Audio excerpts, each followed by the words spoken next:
No niin, ja taas lähdetään sitten kokeilemaan menopelinä edelleen sama skootteri kuten viimeksikin. Parhaimmat nastarenkat mitä kaupasta saa. Keliolosuhteet, pari astetta pakkasta. Kenttä aurattu, hieman hiekotettu. Kokeillaan ensiksi sitä 30 vauhtia porttitehtävää ja kesämitoituksella 5,5 metriä on tämä kaare. Kokeillaan. Ja mittarivirhe on se 5 verran, niin mun on pakko koittaa se 3,5 vauhti saada, jotta tutkan mukaan olisi 30. Katsotaan, miten ammattilaisille käy.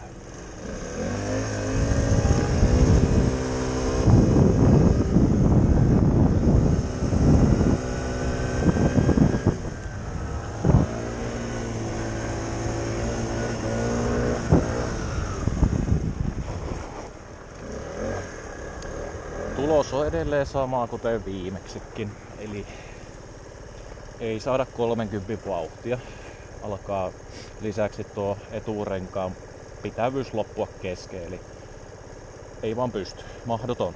Eli tämä oli siis se 5,5 metriä. Otetaanpa se keila pois ja kokeillaan sitten sillä metrin helpotuksella. Onko sillä vaikutusta? Eli otetaan tämä alkuperäinen pois ja kokeillaan sitten tätä seuraavaa, eli 4,5 metriä, mikä oli nyt tämä uusi ohje. Maksimissaan tämän verran saisi tätä rataa muuttaa, eli tämä sininen keila. Sitä mä lähden seuraavaksi kokeilemaan samalla nopeudella 30.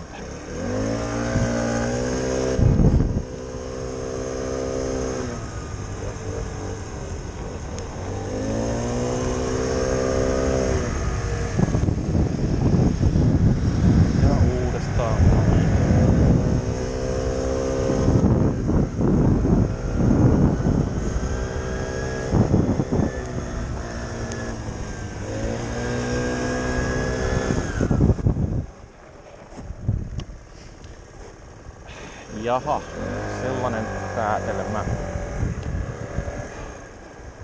Tehtävä kyllä onnistuu. Helpompi kuin tietenkin aiempi, se nyt on ihan selvä juttu, mutta nopeus ei ole yli 30. Hieman alle 30 se jää tälläkin mitoituksella ja ammattilaisella. Ja tuossa mitä mittaria katselin, niin hyvin lähellä se on kyllä sitä vaatimusta, mutta ei kyllä uskalla yhtään kovempaa tuohon mennä. Alkaa taas se eturenkaan pitävyys vaan loppua kesken sieltä. Jos lujempaa koettaisi mennä, niin nuri oltaisi. Eli hyvin haastava. En lähtisi tämmöstäkään muutosta niin tekemään. Mutta koska meillä nyt niitä keiloja tuossa vielä nyt riittää, kokeillaan sitten ottaa vielä metri pois tuosta. Eli seuraavaksi kun mennään tuohon keltaisen keilan luokseen,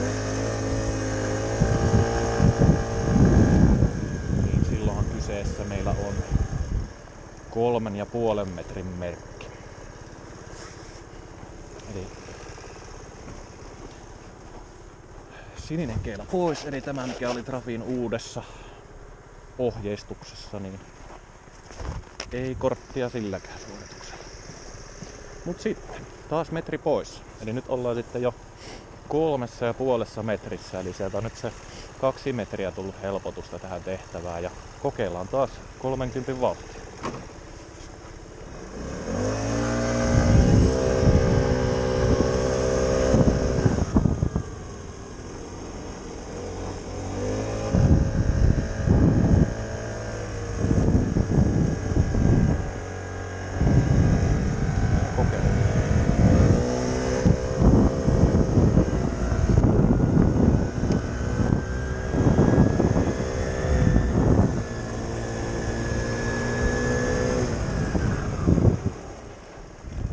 Näin. Ensimmäinen hyväksytty suoritus olisi ollut siinä. Elikkä nyt tämä keltainen keila. Siitä me löydetään sitten jo jonkunlainen näkökulma tähän tehtävään. Ja ammattilaiselta onnistuu. Renkaan pitävyys vielä ihan kohtuullinen tuossa. Se ei lähde tuo pitävyys varsinkaan eturenkaalta. Ei lähde se rengas alta siellä ja pystyy ihan kohtalaiseen suoritukseen. Nopeus pikkasen päälle 30 tutkan mukaankin. Elikkä 2 metriä.